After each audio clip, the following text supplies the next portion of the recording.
बिस्मिल्लाहिर्रहमानिर्रहीम। अस्सलाम वालेकुम students, my name is Mohammad Usman Saleem. I am from UGI chemistry department. Students, corona virus है और कोरोना वायरस की वजह से तकरीबन बहुत ज़्यादा जो डिपार्टमेंट्स हैं मुल्क के वो बंद हैं। उन्हीं डिपार्टमेंट्स में स्कूल कॉलेजेस भी आ रहे हैं और जो इसी वजह से स्कूल कॉलेजेस भी फ़िज़िकल क्लासेस नहीं हो रही। तो बेटा ऑनलाइन क्लासेस में आप भरपूर पार्टिसिपेट करें और आपका जो टाइम सेव हो रहा है आप उस टाइम को स्टडीज़ में यूटिलाइज़ कीजिए और अपने लेक्चर नोट्स बेटे ज़रूर बनाएं। मैं डेली बेसिस पे ये लाइन ज़रूर आपसे कहता हूँ कि अपने लेक्चर नोट्स ज़रूर बनाएं। बहुत ज़्यादा इम्पोर्टेंस है आपके लिए लेक्चर नोट्स की। आपके लेक्चर नोट्स बेस्ट हैं आपके लिए और उनके बाद आप यूनिक नोट्स को ज़रूर देखें। इम्पोर्टेंट क्वेश्चन और MCQs उसमें गिवन है आपको। तो बेटे आज के लेक्चर की तरफ चलते हैं, लेकिन उससे पहले प्रीवियस लेक्चर हमने बॉइलिंग पॉइंट कंप्लीट किया था। मुझे सिर्फ उसके पॉइंट्स गिनवा दीजिएगा। बॉइलिंग पॉइंट की डेफिनेशन हमने डिस्कस की कि जब वेपर प्रेशर और एक्सटर्नल प्रेशर इक्वल हो जाएंगे तो उस टेम्परेचर पे कोई भी लिक्विड बॉयल करना शुरू कर देगा। उसके बाद थोड़ी सी एक्सप्लेनेशन डिस्कस की कि वेपर प्रेशर कैसे बढ़ेगा। शुरू में 0 डिग्री सेंटीग्रेड पे वेपर प्रेशर कम है, आप टेम्परेचर बढ़ाते जाएं, वेपर प्रेशर बढ़ता जाएगा, टेम्परेचर बढ़ाते जाएं, वेपर प्रेशर बढ़ता जाएगा। जब वेपर प्रेशर बढ़ते बढ़ते 760 टॉर हो जाएगा एट सी लेवल किसी भी लिक्विड का, तो उस टेम्परेचर पे लिक्विड बॉयल करना शुरू कर देगा। उसके बाद हमने डिस्कस किया कि बबल्स क्यों बनते हैं। डायरेक्ट हीट मिल रही है बॉटम से लिक्विड को और हाई एनर्जी मॉलिक्यूल्स का इंटरनल प्रेशर बढ़ जाता है, वो ऊपर की तरफ मूव करते हैं in the form of bubbles.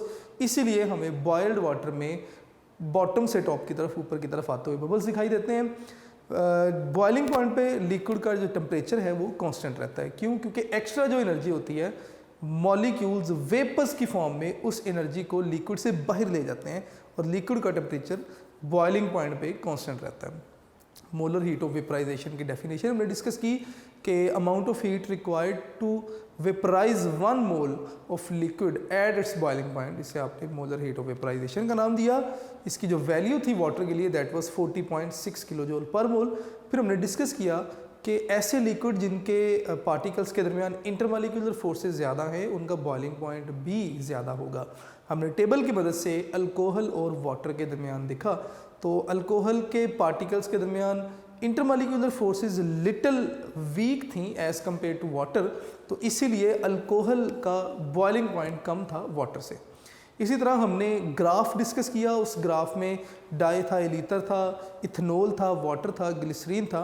मैंने डाइथाइल ईथर, इथेनॉल और वाटर के लिए ग्राफ बनाए।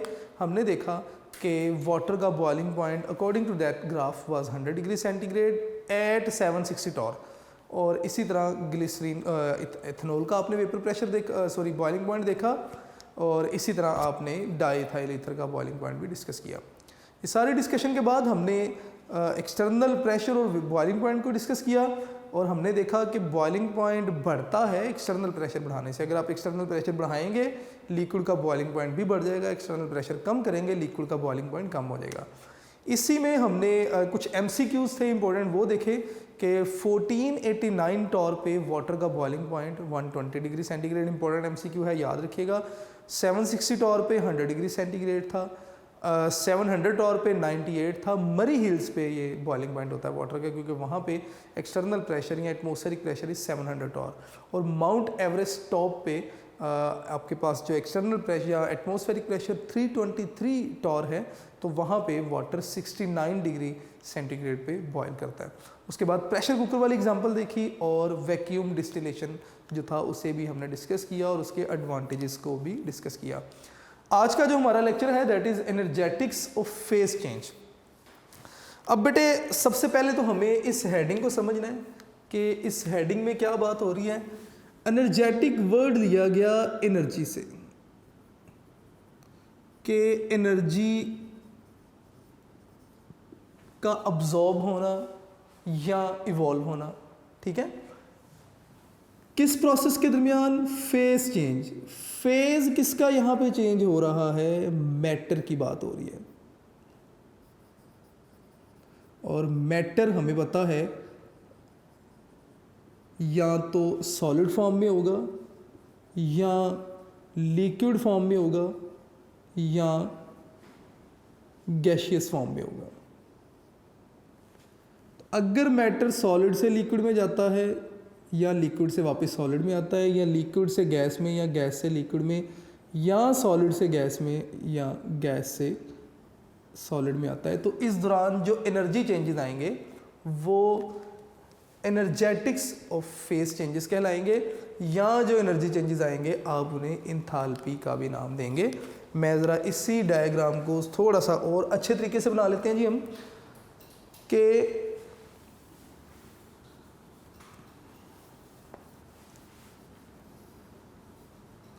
लेट्स से कि मैटर है जी हमारे पास और हमें पता है कि मैटर या तो सॉलिड स्टेट में एग्जिस्ट करता है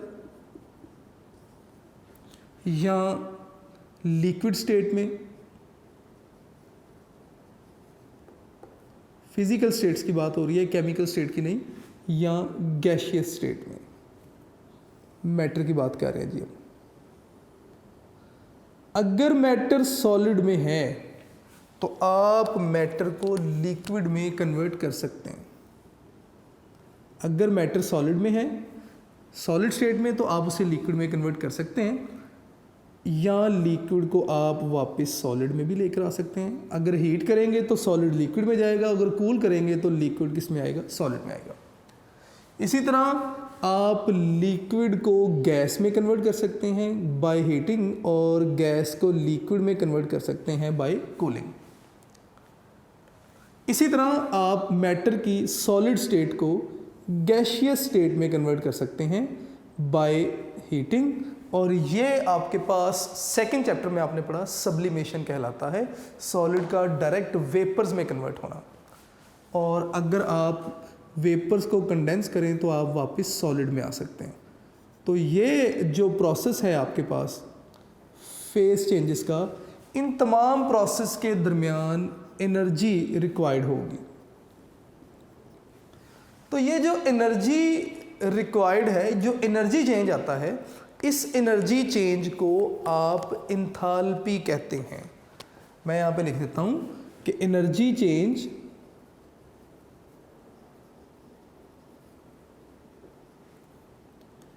in a reaction called enthalpy, आप उसे इंथाल्पी का नाम देंगे। तो यहाँ से ही अगर आप इंथाल्पी को डिफ़ाइन करना चाहें तो आप इंथाल्पी को बड़ा इजीली डिफ़ाइन भी कर सकते हैं। मैं यहाँ पे डेफिनेशन लिख रहा हूँ जी, किसकी, ऑफ इंथाल्पी की।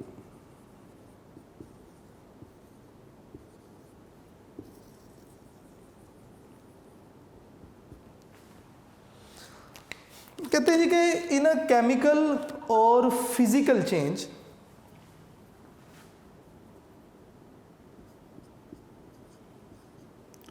केमिकल और फिजिकल चेंज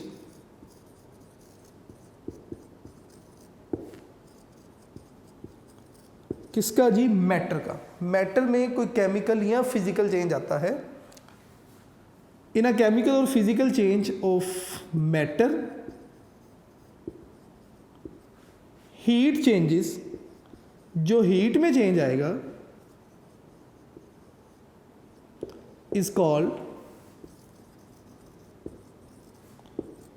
इंथाल्पी। आप हीट चेंज को क्या नाम देंगे जी, इंथाल्पी का नाम देंगे। फॉर एग्जाम्पल सॉलिड था, सॉलिड को आपने अगर जो है वो 50 यूनिट अमाउंट दी हीट की, तो सॉलिड लिक्विड में कन्वर्ट हुआ, तो इट मीन्स कि यहाँ पे जो इंथाल्पी थी या इंथाल्पी चेंज था दैट वाज 50। इंथाल्पी को आप डेल एच से डिनोट करते हैं और इंथाल्पी चेंज को हम एच से हम क्या करेंगे, इसे डिनोट करेंगे। ठीक है। अब हम सिर्फ फिजिकल चेंज की बात कर रहे हैं, तो फिजिकल चेंज हमारे पास यहाँ तो सॉलिड लिक्विड में कन्वर्ट हो रहा है, या लिक्विड गैस में कन्वर्ट हो रही है, या गैस किस में, सॉलिड में कन्वर्ट, या सॉलिड गैस में कन्वर्ट होगा। अगर सॉलिड लिक्विड में कन्वर्ट हो रहा है तो इसका मतलब सॉलिड मेल्ट हो रहा है, तो ये इंथाल्पी ऑफ जो है वो फ्यूजन कहलाएगी। और अगर लिक्विड गैस में जा रहा है तो इट मीन्स के बॉयल हो रहा है, वेपर्स में कन्वर्ट हो रहा है, वेपर्स बन रहे हैं, तो ये इंथाल्पी ऑफ वेपराइजेशन के लिए डिस्कशन होगी सारी। और अगर सॉलिड डायरेक्ट गैस में जा रहा है तो that is enthalpy of sublimation. तो इसका मतलब इंथाल्पी के अगर टाइप्स आप देखना चाहें तो 3 तरह की इंथाल्पीज हो जाएंगी जी आपके पास। एक इंथाल्पी ऑफ फ्यूजन, जिसे मैं हीट ऑफ फ्यूजन भी कह सकता हूँ। मैं यहाँ पे लिख रहा हूँ बेटे, साथ साथ देखते जाइएगा। इंथाल्पी भी आप कह सकते हैं या हीट भी कह सकते हैं। हीट ऑफ फ्यूजन, इसमें हुआ क्या, इसमें सॉलिड कन्वर्ट होगा किसमें, लिक्विड में। तो सॉलिड मेल्ट हो रहा है, मेल्ट होना ही फ्यूजन कहलाता है, तो इसे एंथैल्पी ऑफ फ्यूजन या आपने हीट ऑफ फ्यूजन भी कह देना है। अब चूंकि मैं बुक से अपने वर्ड्स को टैली करना चाह रहा हूं तो नेक्स्ट मैं लिखूंगा जी कि heat of vaporisation.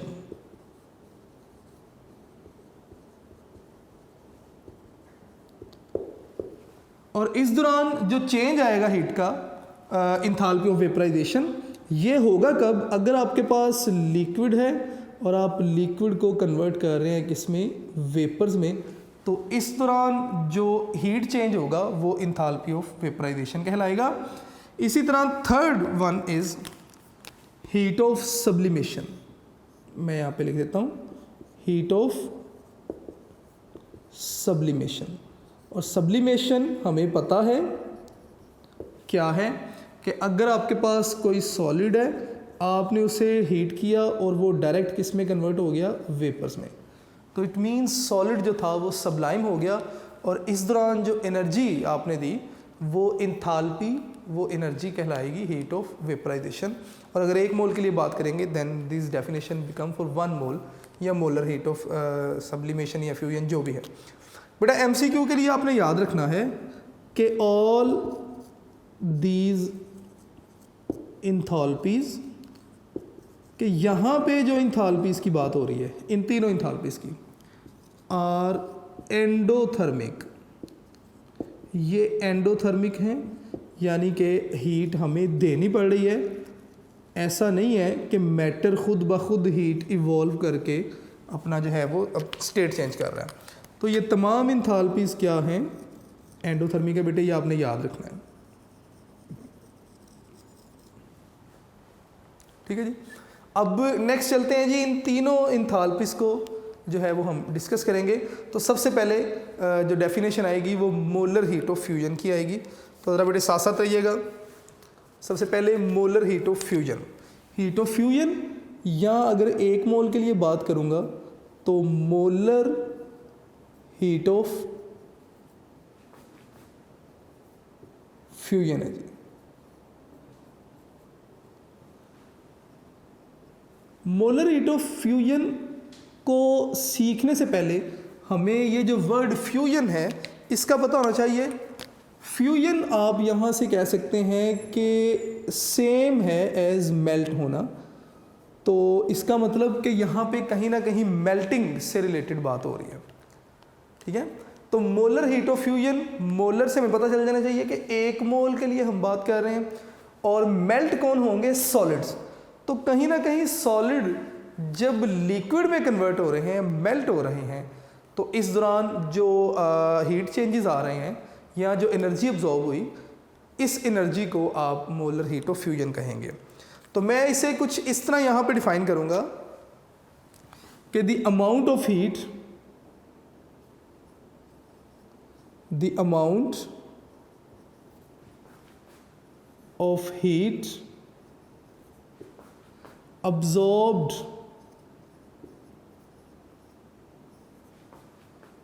by 1 mole, the amount of heat absorbed by 1 mole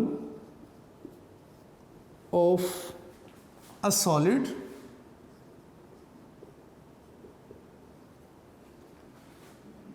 to convert into liquid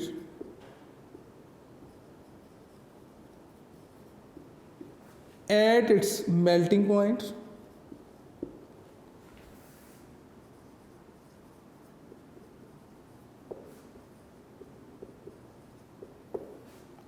is called molar heat of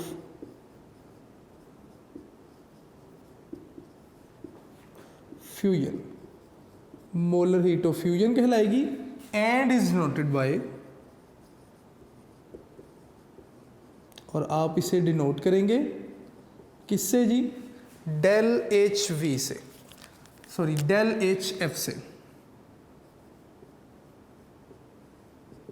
and is denoted by del H F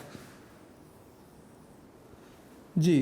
तो बेटे ये आपके पास डेफिनेशन थी किसके लिए, मोलर हीट ऑफ फ्यूजन के लिए। अगर आप इसकी डेफिनेशन देखें तो कहते हैं जी कि अमाउंट ऑफ हीट, यानी कि हीट जो कि अब्जॉर्ब हुई किससे, by 1 mole of a solid. आपके पास कोई 1 मोल कोई सॉलिड सब्सटेंस था, ठीक है, और किस पर्पस के लिए, टू कन्वर्ट इनटू लिक्विड, कि आपने उस सॉलिड को लिक्विड में कन्वर्ट किया, कब, एट इट्स मेल्टिंग पॉइंट। ये आपने ज़रूर लिखना है, अगर ये मिस कर गए तो डेफिनेशन सारी गलत हो जाएगी। ये आपके पास क्या कहलाएगा, मोलर हीट ऑफ फ्यूजन कहलाएगा, और इसे हम डिनोट करेंगे डेल एच एफ से। इसी तरह बेटे नेक्स्ट डेफिनेशन हमारे पास है मोलर हीट ऑफ वेपराइजेशन। तो देखिएगा बेटे साथ साथ,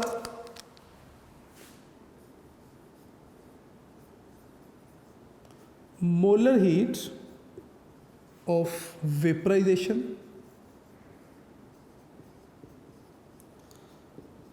एक मोल के लिए बात हो रही है क्या, कि 1 मोल वेपर्स बनने जा रहे हैं किसी लिक्विड से। तो इसका मतलब आपको यहाँ से देख के ही पता चल जाना चाहिए कि कोई लिक्विड है जो कि कन्वर्ट हो रहा है किस में, वेपर्स में, और लिक्विड अपने बॉइलिंग पॉइंट पे वेपर्स में कन्वर्ट होता है, ठीक है। ये ज़रा आपने याद रखना है। ये फ्यूजन था, फ्यूजन मेल्टिंग हो रही है, और सॉलिड ही हमेशा क्या होते हैं, मेल्ट होते हैं, तो इसका मतलब सॉलिड्स के लिए बात हो रही थी। एक बात आपने और याद रखनी है कि ये सारी बातें हम कर रहे हैं एट कांस्टेंट प्रेशर। तो मैं यहाँ पे लिख के एट कांस्टेंट प्रेशर, मैं उसे इनक्लोज कर देता हूँ एट कांस्टेंट प्रेशर, ताकि आपको याद रहे कि ये सारी स्टडीज़ हम कांस्टेंट प्रेशर पे कर रहे हैं। प्रेशर को हम चेंज नहीं कर रहे, हमने प्रेशर को 760 टॉर जो है वो फिक्स कर दिया है, और 760 टॉर पे प्रेशर को फिक्स करने के बाद हम इन डेफिनेशन को डिस्कस कर रहे हैं, ठीक है। तो मोलर हीट ऑफ वेपराइजेशन की तरफ आते हैं। तो इसकी डेफिनेशन भी बिल्कुल इसी तरह हम लिखेंगे कि amount of heat absorbed, the amount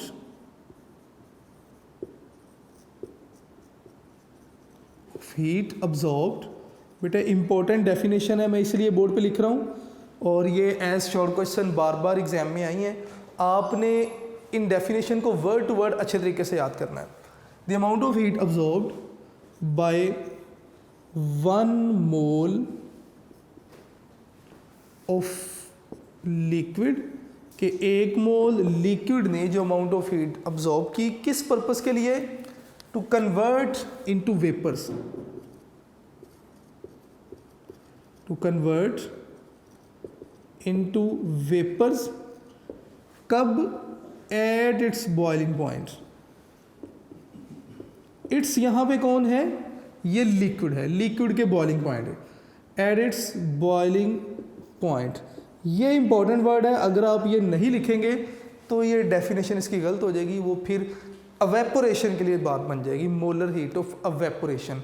अगर आप वेपराइजेशन लिखेंगे तो बॉइलिंग पॉइंट आपने ज़रूर मेंशन करना है, अगर बॉइलिंग पॉइंट नहीं लिखेंगे तो वो मोलर हीट ऑफ अवेपोरेशन के लिए डेफिनेशन बन जाएगी। The amount of heat absorbed by 1 mole of liquid to convert into vapours at its boiling point is called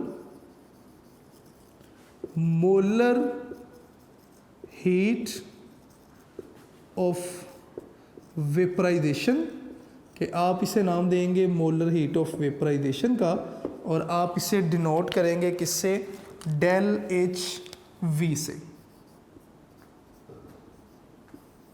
आप इसे डेल एच वी से डिनोट करेंगे। इसी तरह थर्ड डेफिनेशन आ जाएगी मोलर हीट ऑफ सब्लिमेशन।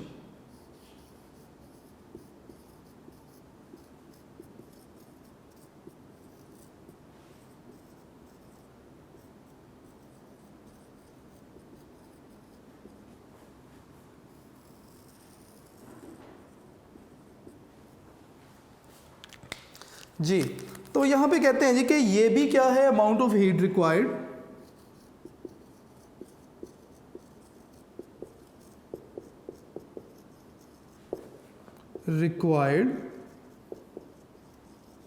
किस पर्पस के लिए, या अमाउंट ऑफ हीट रिक्वायर्ड या अब्जॉर्ब्ड, हम पहले से अब्जॉर्ब लिख रहे हैं, आप भी अब्जॉर्ब लिख लें। अमाउंट ऑफ हीट अब्जॉर्ब्ड, किसने अब्जॉर्ब की, by 1 mole of solid to convert into 1 mole of vapour. Obviously 1 mole solid 1 mole vapour में ही कन्वर्ट होगा एट स्पेसिफिक टेम्परेचर। ये बेटे आपके पास क्या कहलाएगा, मोलर हीट ऑफ सब्लिमेशन कहलाएगा, और आप इसे डेल एच एफ से डिनोट करेंगे, sorry molar heat of sublimation del H S से आप इसे डिनोट करेंगे। तो ये आपके पास 3 डेफिनेशंस थी, मैंने बोर्ड पे लिखी, इसलिए मैंने लिखा क्योंकि ये बार बार एग्जाम में पूछा गया है। अब नेक्स्ट हम आगे टॉपिक की तरफ आएंगे कि आपसे पूछा जाएगा कि एनर्जी चेंजेस और इंटरमॉलिक्यूलर फोर्सेस, इनके दरमियान हमने रिलेशन बताना है। इस टॉपिक को एज इट इज़ कभी इस तरह क्वेश्चन के तौर पर तो नहीं पूछा गया, लेकिन यहाँ से स्टेटमेंट चेंज करके वो आपसे इस तरह ज़रूर पूछते हैं कि आपने प्रूव करना है कि molar heat of sublimation is very very higher या very very greater than molar heat of vaporisation and molar heat of fusion. तो मैं क्वेश्चन को यहाँ पे लिख देता हूँ।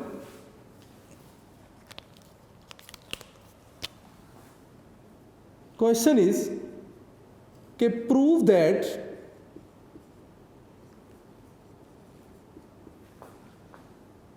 molar heat of sublimation is very very greater than molar heat of vaporization, और molar heat of vaporization is greater than molar heat of fusion। ये बेटे आपने प्रूफ करना है। इसको प्रूफ करने के लिए हम अपनी बात को मोलर हीट ऑफ फ्यूजन से स्टार्ट करेंगे। अगर मैं फ्यूजन को डिस्कस करूं तो आपके पास कोई सॉलिड जिसे आप क्या कर रहे हैं जी, हीट कर रहे हैं। मैं डायग्राम को 2 हिस्सों में डिवाइड कर रहा हूँ। सॉलिड पार्टिकल था या कोई भी सॉलिड मटेरियल जिसे आप हीट कर रहे हैं। अगर आप सॉलिड के पार्टिकल्स को देखें तो पार्टिकल्स एक दूसरे के बिल्कुल साथ साथ हैं, यानी कि इनमें इंटरमॉलिक्यूलर फोर्सेस स्ट्रॉन्ग हैं, यानी कि इनकी पोटेंशियल एनर्जी क्या है, ज़्यादा है। ठीक है, आपने क्या किया, आपने इस सॉलिड को हीट करना शुरू कर दिया ताकि ये मेल्ट हो और लिक्विड में कन्वर्ट हो। तो ये जो पार्टिकल्स एक दूसरे के साथ बहुत ज़्यादा मतलब अट्रैक्शन रखते थे, तो ये पार्टिकल्स में से कुछ पार्टिकल्स अब सेपरेट होना शुरू हो गए। मतलब ये कि सॉलिड कहीं ना कहीं मेल्ट होना शुरू हो गया, यानी कि पार्टिकल्स के दरमियान intermolecular forces of attraction weak होना शुरू हो गई और पार्टिकल्स सेपरेट होना शुरू हुए, मतलब सॉलिड मेल्ट होना शुरू हो गया। इस पर्पस के लिए आपको कुछ अमाउंट ऑफ हीट जो थी वो प्रोवाइड करनी पड़ी। ठीक है, तो ये था मोलर हीट ऑफ फ्यूजन। दूसरी डायग्राम की तरफ आते हैं कि आपके पास कोई लिक्विड था। मैं डायग्राम को दोबारा से 2 हिस्सों में डिवाइड कर रहा हूँ। मोलर हीट ऑफ फ्यूजन में आपको सिर्फ इतनी एनर्जी प्रोवाइड करनी पड़ी कि मॉलिक्यूल्स के दरमियान इंटरमॉलिक्यूलर जो पार्टिकल्स हैं इनके दरमियान इंटरमॉलिक्यूलर फोर्सेस जो हैं वो या तो वीक हो जाएं या इंटरमॉलिक्यूलर फोर्सेस ब्रेक हो जाएं। यानी कि ये जो अरेंजमेंट थी, आपने पार्टिकल की अरेंजमेंट को डिस्टर्ब कर दिया। इसका मतलब बड़ी कम अमाउंट ऑफ एनर्जी रिक्वायर्ड थी to disturb the arrangement of the particles. दूसरी तरफ अगर हम लिक्विड की बात करें तो लिक्विड में हमें पता है कि मॉलिक्यूल्स मौजूद हैं, उनके दरमियान भी फोर्सेस ऑफ अट्रैक्शन मौजूद हैं। अगर आप लिक्विड को हीट करेंगे तो लिक्विड को एनर्जी मिलेगी और ये जो लिक्विड है इसकी सरफेस से पार्टिकल जो हैं वो एज वेपर्स बाहर आना शुरू हो जाएंगे। इसका मतलब ये हुआ कि इस केस में आपने क्या किया, जब लिक्विड को हीट किया तो एक तो पार्ट ऑफ एनर्जी इस्तेमाल हुई इंटरमॉलिक्यूलर फोर्सेस को ब्रेक करने में, और दूसरे नंबर पे वेपर्स की काइनेटिक एनर्जी बन गई। तो इट मीन्स के जब आपने किसी लिक्विड को वेपराइज किया तो टू वे एनर्जी इस्तेमाल हो रही है। एक तो IMF को ब्रेक करने में, यानी कि इंटरमॉलिक्यूलर फोर्सेस को ब्रेक करने में, और दूसरा काइनेटिक एनर्जी किनकी जी, वेपर्स की। लेकिन अगर हम सब्लिमेशन की बात करते हैं तो लेट्स से मेरे पास ये कोई सॉलिड है जिसे आपने सब्लाइम करना है। अगर आप इसे हीट करेंगे तो सबसे पहले तो जो सॉलिड हैं इनकी आपस में इंटरमॉलिक्यूलर फोर्सेस ब्रेक होंगी। मैं हीट ऑफ सब्लिमेशन के लिए बात कर रहा हूँ कि पहले नंबर पे तो इंटरमॉलिक्यूलर फोर्सेस जो हैं वो ब्रेक होंगी, इंटरमॉलिक्यूलर फोर्सेस ब्रेक हुई। दूसरे नंबर पे जो पार्टिकल्स या जो मॉलिक्यूल्स बने, अब इन्होंने वेपर्स में कन्वर्ट होना है। पार्टिकल बाय पार्टिकल यहाँ से सॉलिड डायरेक्ट वेपर्स में कन्वर्ट हो रहा है। तो इसका मतलब वेपर्स की काइनेटिक एनर्जी। यहाँ पे लिक्विड के दरमियान इंटरमॉलिक्यूलर फोर्सेस को ब्रेक किया गया, यहाँ पे सॉलिड्स के पार्टिकल्स के दरमियान इंटरमॉलिक्यूलर फोर्सेस को ब्रेक किया गया। तो इट मीन्स कि यहाँ पे जो एनर्जी कंज्यूम हो रही है वो ज़्यादा हो रही है। इसका मतलब ये हुआ कि जो हीट ऑफ सब्लिमेशन है ये सबसे ज़्यादा होगी, क्योंकि दो तरह पे आप जो है वो एनर्जी प्रोवाइड कर रहे हैं। सॉलिड के पार्टिकल्स के दरमियान इंटरमॉलिक्यूलर फोर्सेस को ब्रेक करने के लिए, और उसके बाद जो सॉलिड के पार्टिकल वेपर्स में कन्वर्ट हुए उन वेपर्स में। उसके बाद हीट ऑफ जो है वो मोलर हीट ऑफ वेपराइजेशन। क्यों? क्योंकि आपने लिक्विड के पार्टिकल्स के दरमियान इंटरमॉलिक्यूलर फोर्सेस को ब्रेक किया और लिक्विड के जो पार्टिकल वेपर में गए, वेपर्स की काइनेटिक एनर्जी। जबकि हीट ऑफ फ्यूजन में आपने सिर्फ जो इंटरमॉलिक्यूलर फोर्सेस थी इन्हें ब्रेक किया। तो इस सारे डिस्कशन से हमें ये चीज़ पता चली कि heat of molar heat of sublimation जो है इसकी value molar heat of vaporisation और मोलर हीट ऑफ फ्यूजन दोनों से ज़्यादा होगी। जी, तो बेटे अब हमने ये तो डिस्कस कर लिया कि molar heat of sublimation is greater than molar heat of vaporisation which is greater than molar heat of fusion. अब यहाँ पे हम मोलर हीट ऑफ वेपराइजेशन को डिस्कस करने जा रहे हैं ऑफ सम लिक्विड्स। यहाँ पे कुछ लिक्विड्स, क्योंकि हमारा पोर्शन ही ये लिक्विड्स का है, तो कुछ लिक्विड्स की मोलर हीट ऑफ वेपराइजेशन को डिस्कस करने जा रहे हैं। मैं इस टेबल में मौजूद सब्सटेंसेस को सेट्स में डिवाइड कर देता हूँ। एक सेट ये है, इसी तरह दूसरा सेट जो है वो सब्सटेंसेस का ये है, and third one is this set. अगर हम इस फर्स्ट सेट को देखें तो इसमें वाटर, अमोनिया और SO2 इनके मोलर हीट ऑफ वेपराइजेशन की वैल्यूज़ गिवन हैं। अगर आप देखें वाटर की मोलर हीट ऑफ वेपराइजेशन की वैल्यू 40.6 है, जो कि तकरीबन इन दोनों से ज़्यादा है। अमोनिया 21.7 और SO2 24.3। क्यों? क्योंकि वाटर के मॉलिक्यूल्स में इंटरमॉलिक्यूलर फोर्सेस जो हैं वो बड़ी स्ट्रॉन्ग हैं, हाइड्रोजन बॉन्डिंग मौजूद है।